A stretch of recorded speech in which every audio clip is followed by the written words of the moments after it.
Assalamu alaikum. Hey guys, I'm Shafina here with the lovely See? on this week's episode on the road to happiness. So Naseem actually doesn't know what topic that we're going to talk about, and I'm putting her on the spot.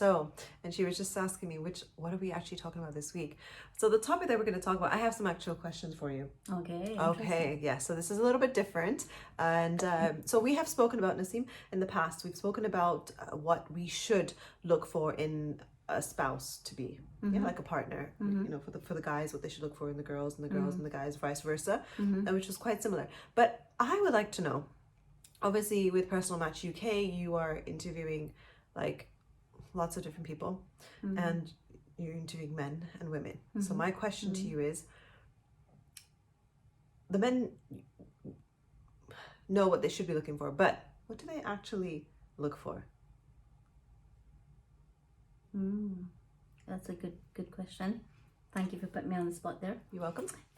So I think we go through a process called discovery, and when someone's in the discovery, I think they learn more about what they want as opposed to what they come in with. It's like you walk into a shop and you think, right, I'm gonna buy a tie today. I need a tie. Okay. And then by the time you leave, you've left with like shirt, tie, suit, shoes, you know, tie pin, the lot, right? But you didn't think you needed it. You only thought you needed a tie. Does that make sense? So when people come to me, they come to me with a particular request. I need somebody who's thoughtful, or I need somebody kind, or I need somebody this, or I get a list from here to Bermuda, like 40 things that they're looking for, which isn't something that we can do. Okay.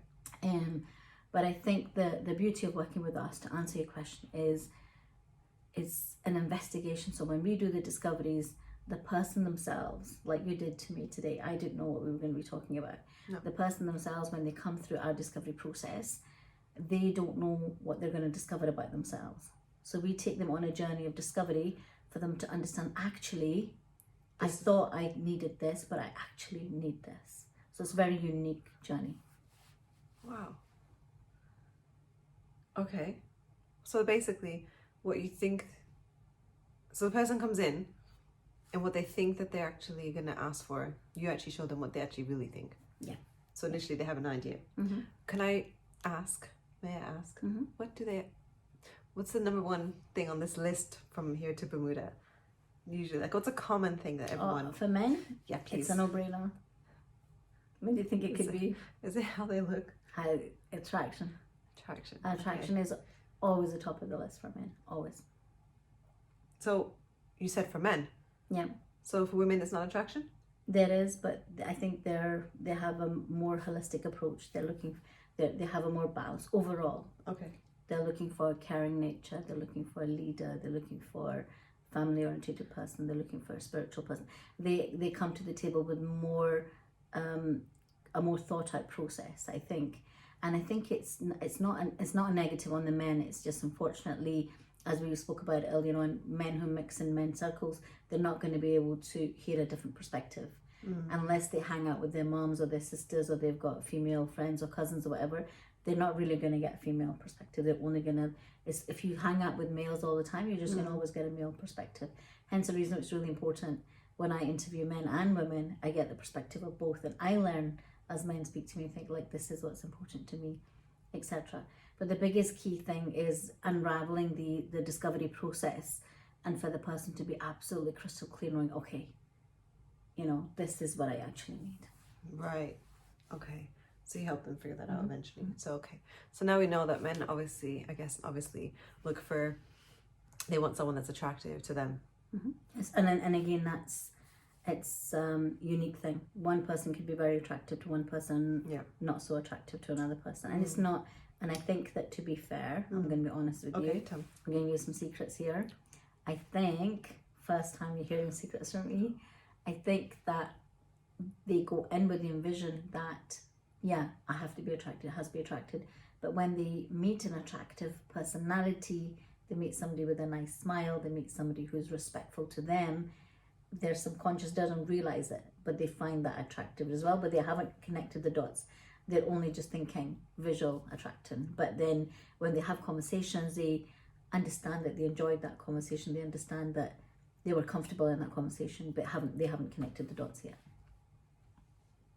Interesting. Yes. Wow. See, it's a whole different perspective. Maybe we should do more of these where I put NASEEM on the spot. She's like, no, Yes. going to kill her. Yeah, just wait till the camera's up.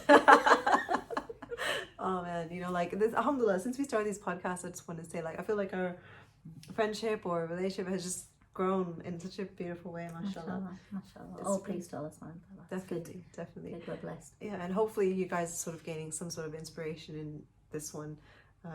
But yeah, okay, so that's what they asked for, but you basically show them what they need to be looking for in the end. To be fair, I don't do it in that manner. We have Okay. discussions around it. Then I'll think, what about this? And what do you think about that? Like, for example, I did a session yesterday, and there was a lady, and she was saying to me, you know, I think these things are important, but I hadn't taken into account this.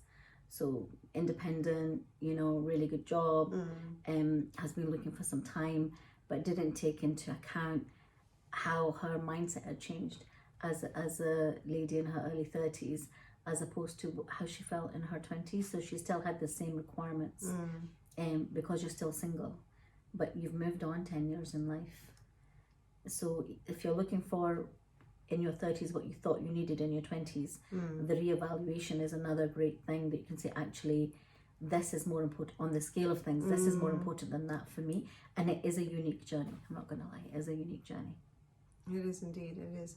I feel like that, speaking of that, with the whole sort of change of ages and things that we sort of find important. I mean, the previous episode that we did was with regards to potential. And the potential was fine if it was like, if I was a lot younger. But now it's like, okay, I need to see where you are. So things changed. So going back to that, I know we're digressing, but on the potential, do you think when someone's communicating and think that this guy has potential, are they thinking that it's okay, they've got potential and this will grow into reality? Or do you think they haven't thought, like, to even take yourself back a few years back, would you have thought this person's got potential, and did you automatically think it will grow into something good, or you didn't actually think potential might actually remain potential and the needle might never move forward? I don't think I would have thought the needle might never move forward. I just saw the potential. A walk of shame right here. But we learn, you know. This is the thing. This is the whole point of the journey. This is the whole point of getting support sessions and things like that. It's very different, and I don't know. I feel like it's definitely worked. I'm grateful. This is a bit of a side note, but NASEEM has been very helpful. And if you've been watching these sort of podcasts, I feel like I've got a different glow. Alhamdulillah from myself now from 6 months ago. How long have I been doing this? Yeah. Chalk white grey. Really, it was a difficult time. It was a difficult time for me as well. I'm sorry. But I'm really I'm grateful to Allah subhanahu wa ta'ala that, you know, as we talk about it all the time, every day we talk about it. Not a leaf falls off a tree without Allah ta'ala's permission. So whoever's in your life, you know, it's so important to do whatever you can. You know, earlier on I was talking about today that, you know, driving down, when I was coming down from Glasgow, there's so many realizations that came in to my mind, and, you know, somebody from the past knocked on my door and said, look, I'm in trouble, I need this and this and this. And I was like, yeah, Tommy, you know, drop me a message, let me do this for you. And it felt so good that Allah subhanahu wa ta'ala put me in a position that I could without even thinking about it. And not that long ago I was in that same position myself. So now I'm the person that's able to help out. Back then I was someone that needed the help, you know. And this is the thing, alhamdulillah, you know what? I mean, this is obviously a bit of we're going into a little just conversation here. The fact that Allah can give us, we are like that, what do you call it? Not muse, but we're that channel, to help someone else is so amazing. There's certain things that are happening in my life right now, totally with family, and things that I'm able to do, and time that I'm able to give, alhamdulillah, and give those experiences to those people. It's so beautiful, because those things they're going to remember for the rest of their life. Alhamdulillah. And it's just it's amazing memories. Yeah, it makes me emotional. I cry everywhere all the time. It's fine. You guys are used to it by now. We always have tissues on the stand.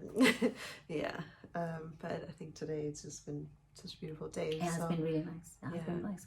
Definitely our day earlier on, and the people we spent time with earlier on, honestly, it was a good day. And I think it set us up nicely for now. Yeah. It's put us in the right mindset. To be doing these. To doing these with you guys as well, which I absolutely love, by the way, since I've started doing the podcast. Yeah, I used to be really scared and think, oh my god, I don't think I want to do this. It was her idea, and it's I'm like, it's like putting your toe in the water when you know you can't swim. But you know what, you paddle, you get there, and it's a slow burner. But then the more we talk about this, the more I can reflect in my actual work as well when I'm speaking to people, and I can reflect back on my conversations and like have really positive reminders. Like earlier on we were talking about the power of positive words. So you've never met us, you probably never meet us, but you see us here every Tuesday on the road to happiness, and we don't know which of our conversations are going to help you through your difficult time. And we truly from our heart want that for you, whatever it is that you're struggling with. We really do hope that one of our sessions, or even pick up the phone and call us, we can make that change in your life and make that difference.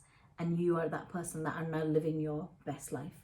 You can do it. Yeah, you can do definitely. it for sure. Inshallah, definitely. It's been nice.